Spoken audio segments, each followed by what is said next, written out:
Right now, 97% of global internet data and trillions in daily financial transactions are rushing through fiber optic cables sitting at the very bottom of the ocean. This map shows the massive, interconnected web these cables create across the globe, linking every continent in a dense grid of information. For decades, this network was a masterpiece of cooperation. Rival nations and tech giants worked together to build a single, shared infrastructure that essentially ignored borders. This wasn't a choice made for peace, but for profit. Shared cables meant lower construction costs and higher global connectivity for everyone involved. But that era of shared economic triumph is ending. Superpowers like the U.S. and China are now actively fracturing this network to build wildly expensive separate systems. The cooperative spirit has vanished.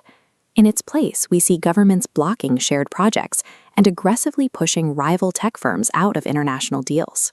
Building parallel networks is an enormous physical undertaking.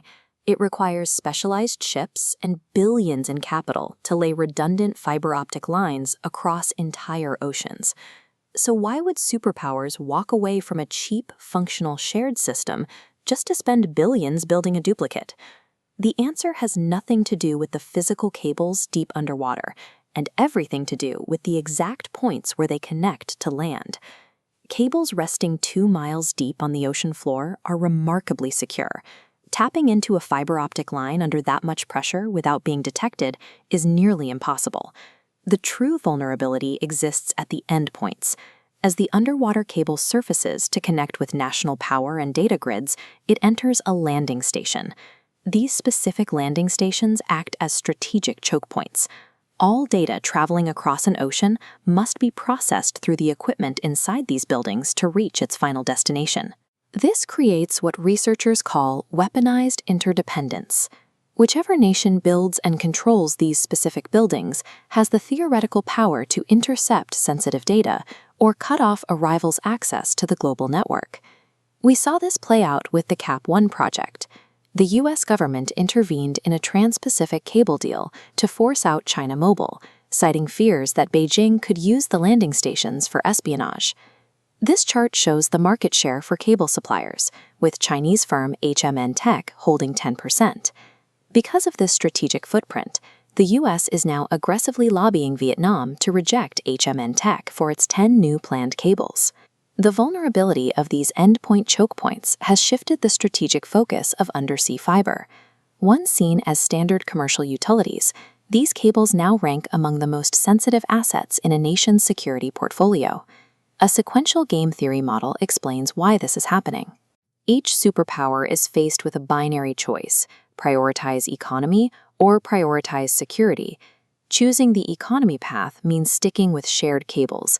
It keeps costs low, but it leaves both nations vulnerable to espionage at every landing station. Choosing the security path means building isolated proprietary cables. It guarantees data control, but it requires massive, redundant financial investment. Once the U.S. makes the first move to prioritize security by blocking Chinese firms, China's only mathematically logical response is to build its own isolated network. Both sides end up locked in a cycle of parallel construction. Even though it results in immense financial waste, the mechanics of the security dilemma ensure that suspicion will always override economic cooperation.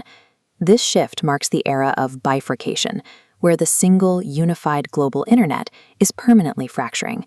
Soon, 2 separate networks will overlap globally. One aligns with the West, the other with China, crisscrossing without ever interconnecting.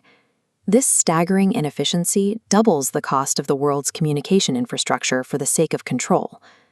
The logic of corporate efficiency that drove the early expansion of fiber is yielding to a more expensive era of state-driven autonomy.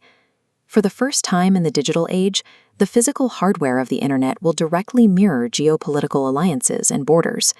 We are paying the ultimate premium for a redundant internet, a price superpowers accept as the cost of securing absolute control over the world's most valuable resource: information.